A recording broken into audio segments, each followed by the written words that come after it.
Ali, at long last, lovely to meet you. It's great to meet you, Your Ross. legend precedes you. Oh, and yours as well. It's good to meet out here in my stomping ground, sir. So this is the wall. This is the wall. This was actually built under the Obama administration. Oh, it's not the big wall. It's not the big, huge wall. That one is down there a little bit further. That's a little bit taller. We're looking at about 17 to 18 foot right here. You can see the razor wire, multiple layers of kind of enforcement there. But down there, you have what is considered the Trump wall. It's about 30 feet. So for our audience, that's Mexico? That is Mexico right there. And that's an area regularly exploited by the criminal cartels. When we come out here, we see scouts out there sitting up there with binoculars watching Border Patrol, kind of literally with the high ground. So they're watching to see when Border Patrol's around and looking to jump across at the first Absolutely, opportunity. absolutely. And you can see there's a Border Patrol vehicle right here, and then there's another one up on the ridge up there. So they're watching the cartel movement while the cartel is watching them. So as soon as, what they do is task saturation. So they might send one individual down. You can see trash all along this mountainside when you look really closely, because those are footpaths down from that ridge up there. So they're going to walk down here with the guide of the cartel. They use phones and walkie-talkies and guide them every step of the way. And what they'll do is they'll send one person over here. That person will clear this wall and be a distraction to Border Patrol. Then they'll send other people down here while Border Patrol's busy. So what I notice on the US side is there's cameras everywhere. I mean, up over here, for example, on that hill there's clearly really high quality video cameras and presumably radar watching to see who's coming. Right, but the problem is you have to have the resources to respond to what's coming. And that's what we've been up against for the last 3 years, is you don't have the manpower to respond to the criminal activity. And so those individuals, a lot of times you call them gotaways, they'll clear this wall and they'll fade off. I mean, you can see all the places that they can run and hide, and they disappear like that. And Border Patrol is constantly kind of in a reactionary standpoint. So this brings us to what we're here to talk about. Obviously, there's a huge swathe of military training areas right here across the bottom of Arizona, right next to the border. And the pilots, people there have been seeing strange objects, unexplained, anomalous objects, doing weird things. And what we're here for is to try and investigate, could it possibly be drone activity from the cartels? Because tell me a little bit about that. How much are the drones being used by the cartels to bring stuff over the border? And I presume also to monitor border protection. Yeah, you're exactly right. So what they'll do, and they used to primarily focus on sending over nefarious things like drugs, using the drones to physically drop those items into the United States. It might be someone's backyard, it might be a restaurant's garbage can. They run over, they grab it, and off to the races that individual goes that collects the item, right? And then the drone goes back. Well, now we're seeing it more and more used to be kind of scouting tools, to watch Border Patrol, to be the eyes in the sky, if you will, so that they can send individuals over. Now, if those individuals are moving drugs or, illicit materials, that's a different element there. But when it comes to the drones, they are still moving drugs, according to my high-level sources within Border Patrol. And they are using them to surveil Border Patrol as well. How many drones are we talking about? Is it a big activity by the cartel? So in this area alone, I actually talked with a recently retired chief of this area who was saying that they were seeing hundreds of drones a day. Hundreds. Hundreds a day? He said so many that they couldn't even keep track of them, that they were seeing thousands a week. And now what he's saying to me is that the cartel used to use Chinese drones. Very normal. That's what you can buy at the store, a DJI drone or a Hawkeye drone, right? Those are out there. But they switched over, he says, to using French and Russian agricultural drones. So bigger drones. Bigger drones. He says they can move 5 to 10 kilos of drugs across the border. And the biggest issue there is the technology that they're using, we're not able to intercept like we were with the Chinese drones. They're working right now to kind of expand not only their physical footprint, but what they're able to do. And that's kind of at a standstill right now when it comes to the legalities of that.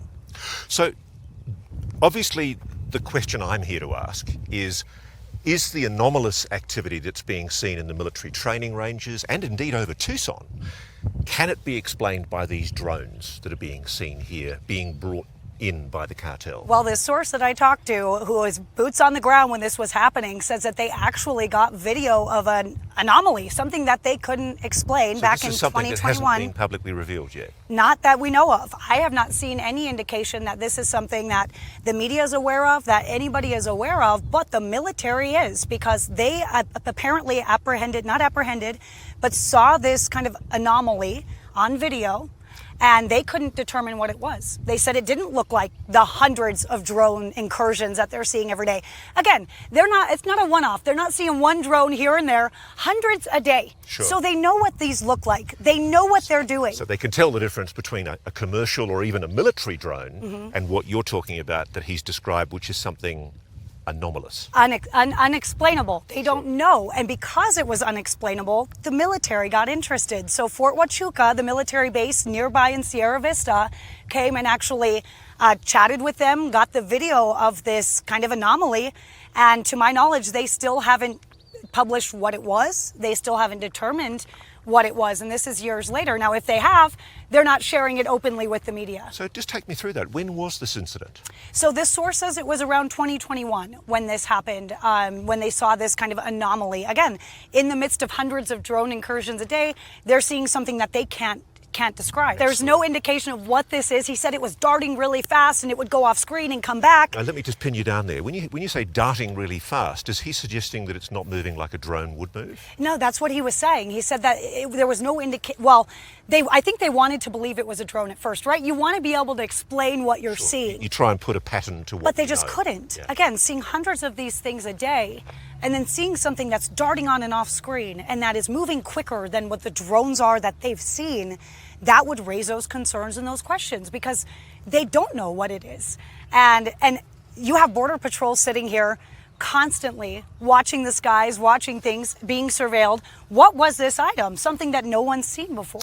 This must be the most surveilled area on the planet, really, when you look at the camera gear over here. I mean, right there, there's 3 clusters of towers and there's one. I mean, there's 8 towers within our eyesight in just a stone throw, right? And they've got radar attached to them as well. Yeah. So these systems that he's describing, presumably they picked it up on radar first and were trying to engage the object. Yeah.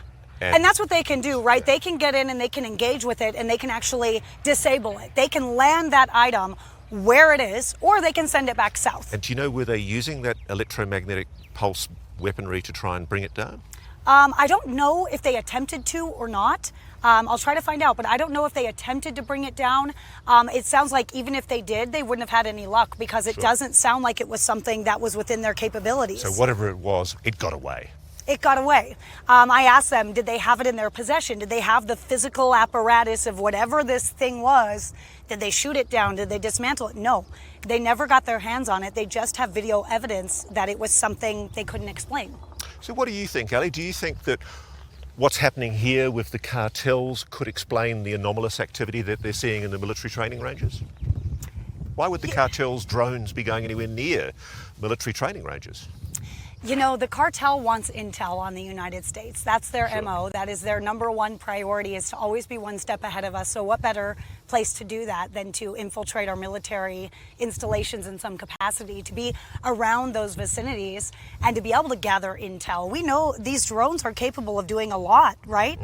Now, this anomalous item, why was that down here? Why was that in this area? Sure. It's really interesting, isn't it? Because all over America, there are objects that are being described as drones by military officials.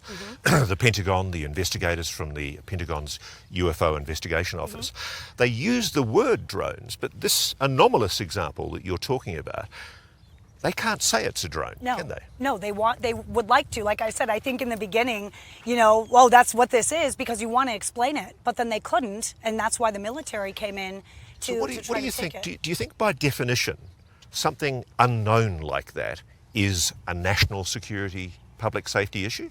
I feel like that's a rhetorical question, my friend. I feel like having things in our airspace, especially nearby any kind of military installation, is something that would cause concern for our national security. When you have something that's unexplainable in your airspace and the military doesn't even know what it was, so that would likely mean it's not a civilian around here, you know, flying something around. It's coming from somewhere else. And so how could that not be a national security threat, especially if we don't know what it was? It is quite sad. I mean, you look along here and you just think of the money that's been poured into the resourcing, this attempt to block people coming over the border. When we talk about the drone, the anomaly, right, in 2021, you know more about the things in the sky than I do, I'm sure. Sure. In 2021, drones were not at the capacity that we're seeing them now. Very good So point. that brings Yeah. up something to me that, we were seeing hundreds of drone incursions, and that they weren't as accessible to the human public, right? To citizens. And they were very expensive. Now every John, Harry, Adam, they have a drone. Sure. So now you're like, well, it could have been a civilian. Back in 2021, what was it? Absolutely. Who was it? Very good question. Because not as many people had the capabilities or the financial means to fly a drone. How many of these drones are being seen at night? Like, they're obviously bringing them over when they can be least detected. Do you have any idea how often it's at night versus day? I'm not sure, but I do know that according to some of my sources in the Del Rio sector, which is in Texas, they also see drone incursions, and they believe that they weren't able to use thermal technology kind of early on. Now they do believe that the cartel is using thermal technology with these drones. So they're cloaking them. And what they will do is they can see the agents on the ground in the dark with their thermal imagery. Wow. So I have a source that was literally on the ground, and it was pitch black, and a drone flew over and stopped on top of him. Wow. So if you couldn't see at night with thermal imagery, then how did you know that that guy was there? So they're using thermal technology to be able to detect Border Patrol at night, so they are using them at night as well. Look, there's probably so much money in it. They've probably got better gear than we have. They're a $13 billion a year industry, my friend. 13 billion? 13 billion. They were making 32 million a week at the peak when they were sending individuals over into the Del Rio sector. Wow. Back in December, it was 32 million a week, according to the chief of Border Patrol and also to the GOP lawmakers. So to summarize where we're at, yes, there's a hell of a lot of drones here, but it doesn't explain the anomalous objects we're possibly talking about here. It doesn't, because they know what the drones are. They know what drones are out there. When they pivot to a French or Russian drone, they know that. Sure. So what are these other items? What was that other item in 2021? I don't understand it. I don't know what they're seeing. And it kind of, I don't know if itchy is the right term, but it makes me a little itchy to know that there are things that we can't explain, that there are things that we can't describe, that people have clearly seen. And people that have the credentials and have backed that information, come hell or high water. I mean, they're willing to put their credibility, their life, everything on the line to say, that's what I saw. And so how can you definitively say that's not what you saw? Because no one else can explain it either. It makes me wonder whether it's just purely and simply because we've got all this technology along here on the border, which has the capacity to pick up these objects, whether they've been here all the time. That's a good question. Because the technology, was it the chicken or the egg, right? Absolutely. And we question that all the time. You don't know what you don't see.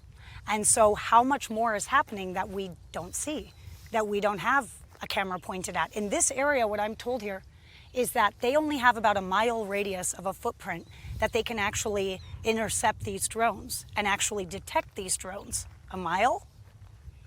So what's happening outside of that radius? Absolutely. And we know the cartel will go outside of that radius, but what else is happening outside of that? So when you're seeing hundreds of incursions a day within that small footprint, they're trying to get it expanded with no movement. What's happening outside of that footprint that we're not seeing? You don't have the capabilities to know that. Ali, thank you so much for giving us your time and your expertise. Yeah, I think that we're going to have some fun down here and I figure think out so. what's going on. Our adventure continues. Alas, it does.